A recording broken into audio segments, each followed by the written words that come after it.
Tolerate happiness, all of you out there. You got to tolerate happiness. If you get too much happiness, it's going to be a problem for you. You need to tolerate happiness. You know, if it's too much happiness, you're having a bad day. You know, it's a really difficult day. What happened?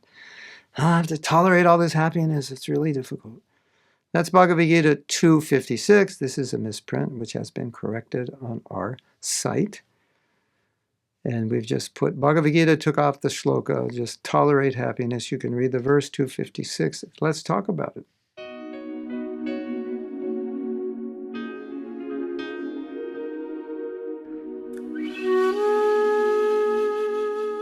Why would you need to tolerate happiness? For the same reason you would need to tolerate distress.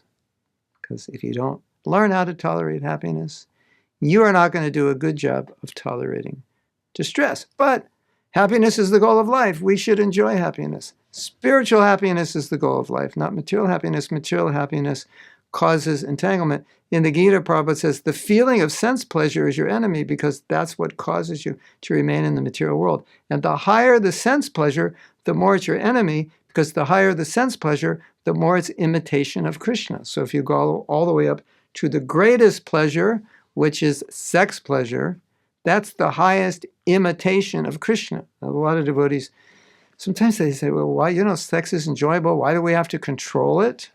Why do we have to tolerate it? It's such a great pleasure. Because that's the highest imitation of Krishna. Krishna is the one who knows how to enjoy it. And in the material world, this is the highest pleasure. So because it's the highest pleasure, it's the highest imitation of Krishna. So the less we can imitate Krishna, the better, don't you think? So all sense pleasure is imitation. So if Krishna sends me, I shouldn't go after it, but if Krishna sends me happiness, I shouldn't become bewildered by it. Oh, one time Prabhupada said, not one time, in the Bhagavatam, Prabhupada said that when a man is in the arms of a woman, he forgets everything about spiritual life. So that's like happiness, so intense, so great, everything is perfect. I'm in the arms of this beautiful woman. I forget everything about my spiritual life.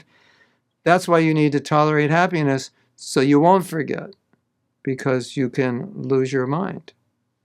Things are so great. But the real point that Krishna makes when he says tolerate happiness is that you have to be steady in the dualities of life. And if you don't learn to tolerate happiness, it's just an unsteadiness. And then you won't tolerate it. Things are good, you're happy. Things are bad, you're not happy. How about things are good, you're stable. Things are bad, you're stable. That's better, don't you think? That's what Krishna means. Be stable. And then Krishna says, if you're stable, you please me. This is what pleases me. And then you're in the ideal situation to practice Krishna consciousness because you're not being pushed around and moved around by what's going on in the material world. That's not good for spiritual life. So be stable. Happiness, you stay here. Distress, you stay here. It's all the same for you. So therefore, my dear devotees, tolerate happiness.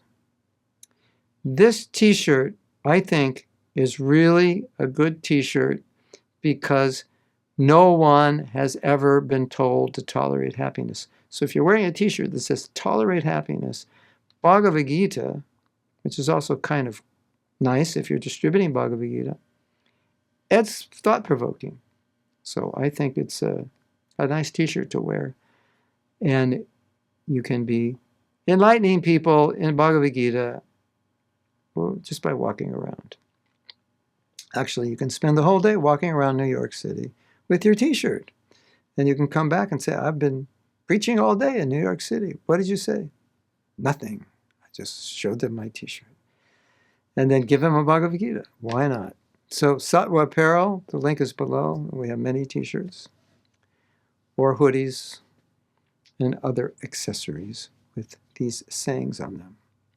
Hare Krishna.